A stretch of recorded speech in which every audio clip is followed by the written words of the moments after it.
It is early summer, May 8th, and it was pretty windy to get. Today it was supposed to rain, but it didn't rain here. The pigs are about to follow me, I think. You might see them in the background. But I've just been working on cleaning my place up. I've got made some progress on the well. They're about 5 feet now. And I've got some good friends coming over tomorrow to help me out with it. We are going to try the water jet method, which is, I didn't think was feasible, but I think I just had a kind of a limited mindset because all you really need is a power washer and a water tank. So we're gonna try that out. We borrowed a power washer. I think somebody has a tank. And we're gonna see if we can get water. I visited one of my neighbors yesterday who does have a working well, which is interesting because it's right next to a dry well. And they say it's only a few feet more than the dry well. So the dry well is at 20 feet and the working well is at about, they said 24 to 30 maybe. And in Texas, I don't know about all the other states, but in Texas, you can look up the registered wells and see what depth they're at and when they were dug and how big they are and all that. So I checked that out, and along the creek, almost all of the wells were 20 feet. I didn't check the date on all of them. I think maybe the water table was higher at some point. Apparently we're in like a 3 to 5 year drought right now. So, that brings up the topic of restoring the water table to maybe what it once was at some point. And there's a lot of different methods on how to do that. Looks like the pigs are following me to the creek because I want to show you all the hole before we work on it anymore.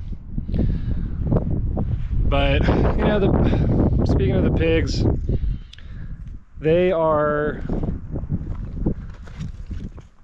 kind of a pain. I am trying to do this weird rewilding semi-feral experiment, and it's not going too well. They're super friendly, as you can see. They'll come right up to me. They don't, yeah, I'm gonna go for a walk. And they just, they just want to be social and play. And so they'll come into my campsite.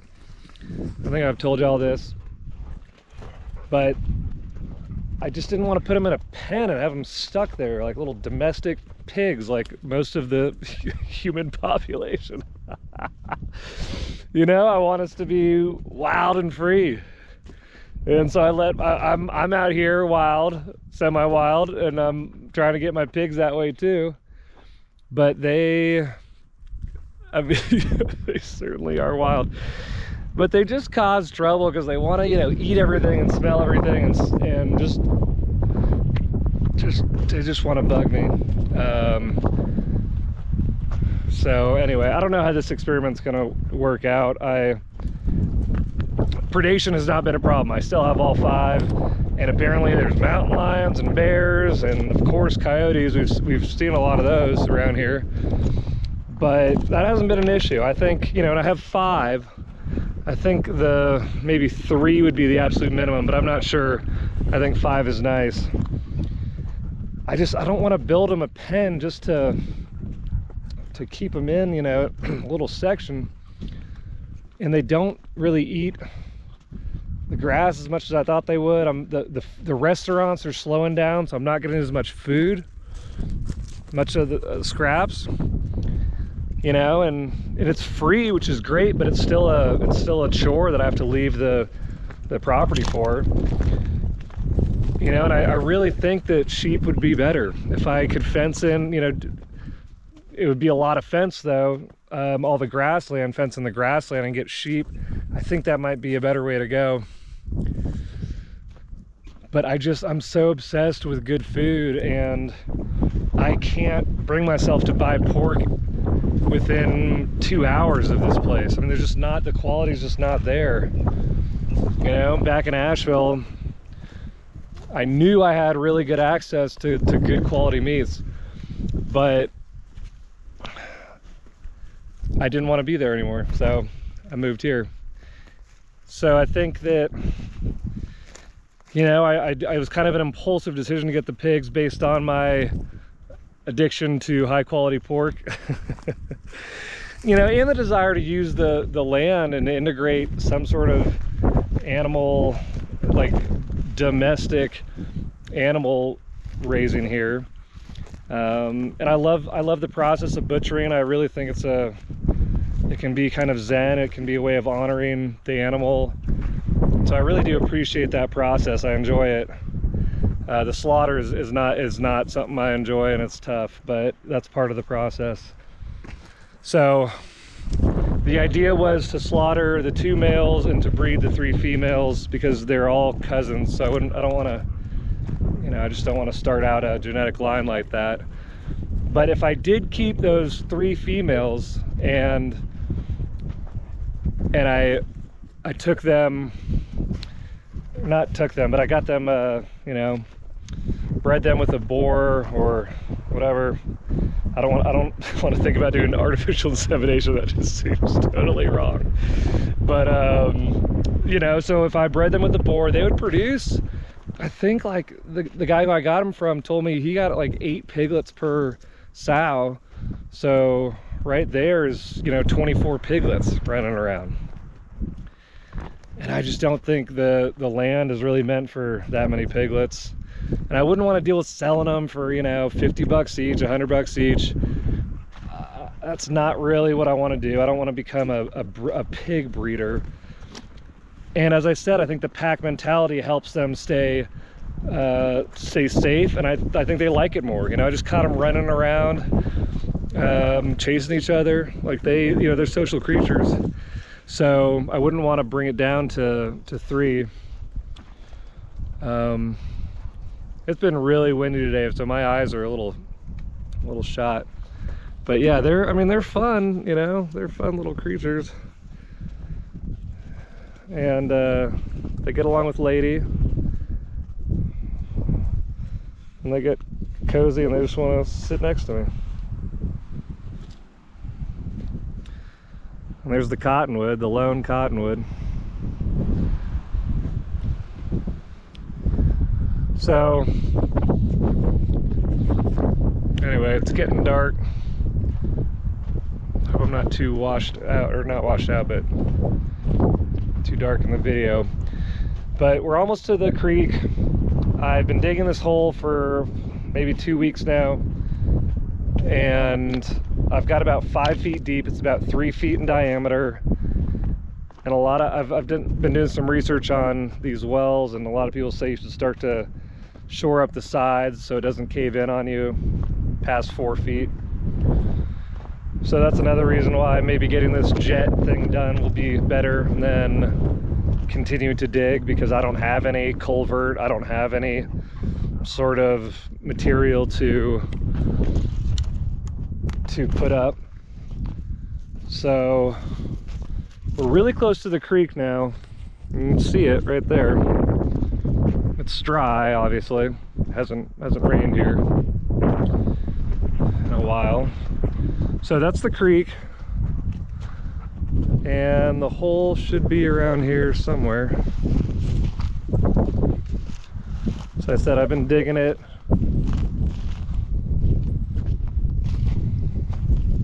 Yep, here it is. So it looks deeper than 5 feet, but I made a little marking stick. So it's an 8 foot long stick, and I cut little notches. See, so that's the 6 foot, 7 foot, and then the top is the 8. So we throw it down there. Oh, yeah, we're right at the 5 foot mark. And the pigs like rooting around in what I dig up. But you can see some of the big rocks I've hit. This one was massive. Oh, I mean, I couldn't get it out the first time I tried. Then I came back a couple days later and got it. But anyway, we're really close to the creek. The well that I visited yesterday was about let's see, like 100 to 200 feet from the creek, and so is pulling water at 24 feet. Again, I don't know the hydrology of the area that well, but I have a good feeling that, you know, it'll be pretty nice. I mean, not pretty nice, it'll be pretty high up. But piglets are tired. We gotta get back. You guys, it's almost bedtime. See, they're just goofy and they're silly. So they're fun. They're fun to have around for sure. Right? Little bug. Yeah. Yeah. You guys want to go back? They would stay here if I let them. So here's where the well is. We're gonna try this tomorrow. As I said, we got a power washer. I've already got that. It's a gas power washer, and we're gonna stick it down some tubing to try and excavate a hole, essentially. But I'm really hoping to get water. I mean, everything I'm doing here is dependent on it.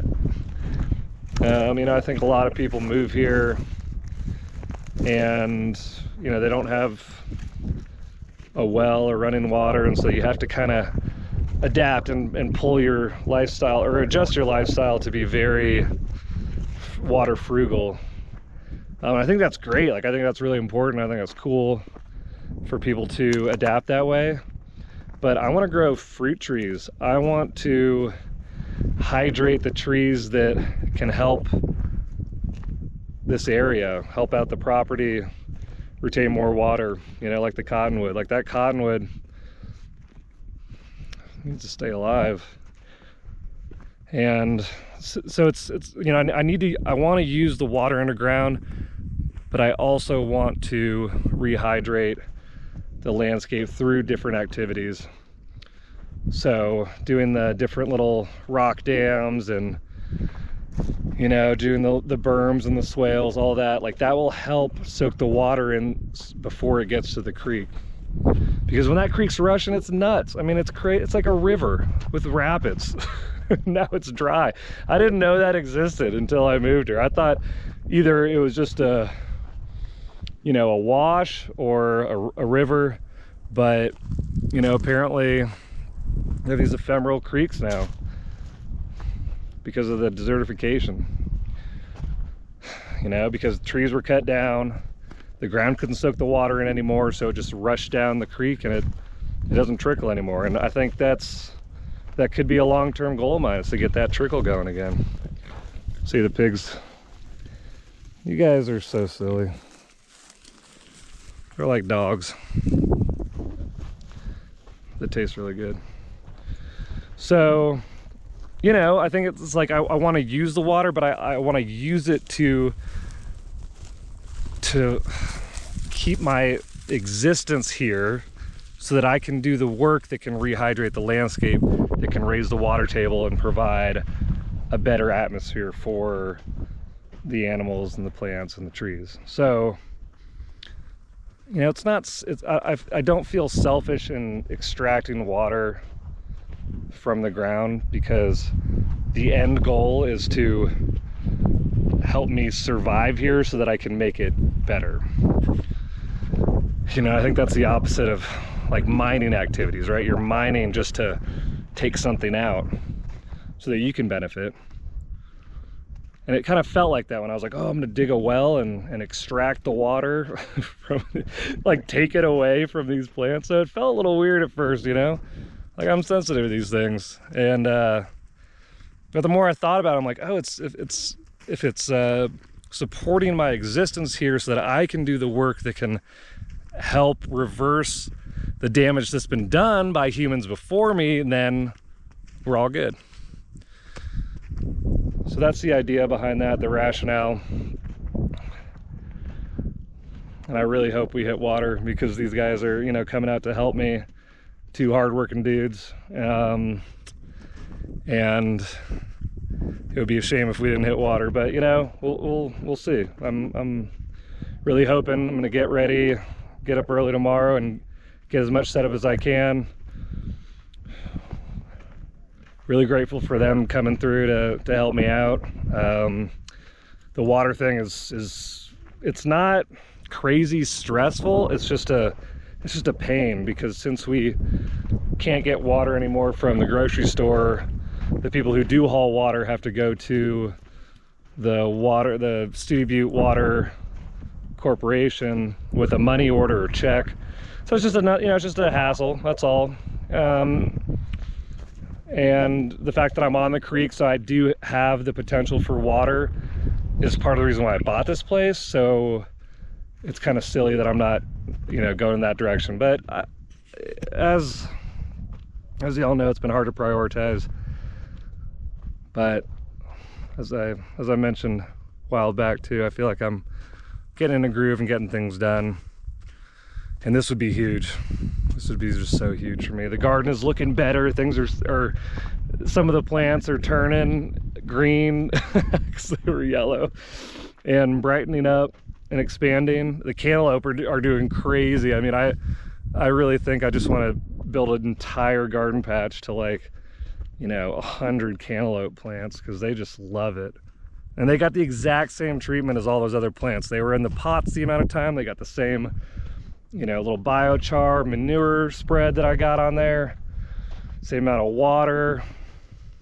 Some of them are getting a little more shade, I noticed this afternoon. I was like, oh, that bank is shading out those cantaloupes a little more, and they're doing really great. So I do think shade is gonna be really important. I had another idea for a garden, and that was to, instead of having these like fenced in garden areas that are big, doing little micro gardens surrounding the trees. So all the little micro gardens would be on the east side of either a desert willow or a mesquite, because that shade is just so important. I'm noticing it's just the plants look so different when they're in the shade versus not. The same, you know, the same variety, same species. So instead of having a big garden where you can't really control where the shade is, I think it would be interesting to have like 10, you know, micro gardens around all the mesquite trees. I'm already doing that with the fruit trees I planted. So all my fruit trees are, you know, on the east side of the mesquite tree. In fact, you can go see that right now. So this is these are all mesquites right here, the green you see. And I just trimmed this one because I want it to grow up and create more of a canopy. So it's not giving as much shade as it was before. But I have a pear tree right behind it. And the pear tree got eaten up after I planted it and leafed out. So a lot of the leaves are gone, but it did come back. So you can see something got it initially. See all that? But then got a new round of leaves. So I'm trying to keep this one alive. But there's the mesquite and there's the sun, and it's about 7:30 or so. But right below that I have a borage and a tomato plant. So the tomato plant, it's not doing too well. The borage looks pretty healthy. See, it looks pretty good. I don't have this fenced in right now, just kind of an experiment. But that's kind of my idea, is to create these little micro gardens, which will require more fencing. You know, that's kind of the problem, is you build a micro garden, you spend, you know, $50 on T-posts and fencing for a handful of plants. It's more efficient to do a circle, you know, a circle garden or a rectangular garden, whatever, and then then tons of little micro ones. But you know, it's all about experimentation, and this is such a different atmosphere for growing and gardening, and I'm trying to figure out how to make it all work. You know, how to not make it all work, how to adapt gardening and growing and building to this environment.